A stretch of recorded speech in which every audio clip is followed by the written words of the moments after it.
中华丰原市蛤蟆的这个面积呢是全国第3，不过这几年呢，因为气候反常着病，蛤蟆收成是真歹，有业者就改饲垃，搁再利用这鱼虾含垃共生的养殖方式饲乌垃，唔若摕到有机认证，搁逐年会当销对日本去。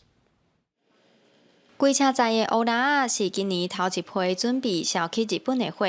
中华丰原的养殖业者5年前开始培育日本种的乌垃，利用友善环境的概念，饲出有机水产认证的乌垃。阮就是壳仔嘛，水一只，土伫下骹，土内底是饲蛤蟆甲乌垃嘛。水层的部分，我们就是鱼虾共生，让它是一个完美的生态循环链。咱占头全省的80%，我们除了有机，还有再拿 ASC，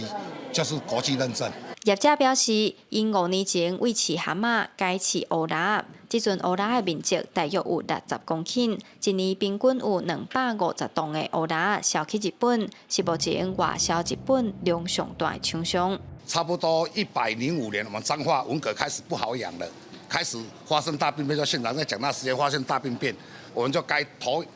养这个黑蟹。近来因为气候的异常，还有一寡水的污染的问题，所以阮的文蛤养殖今年来饲料并无好。乌垃伊的好处就是讲，伊比文蛤加足好饲的，伊的育成率加足悬的。中华丰原饲蛤蟆的面积排全国第3，但是这几年来，蛤蟆因为天气反常、着病，收成真歹。业者改饲乌垃，解决蛤蟆饲袂活的困境，嘛苦心研究友善养殖，摕到有机的认证，成功拍开外销通路。记者杨淑晴，中华报道。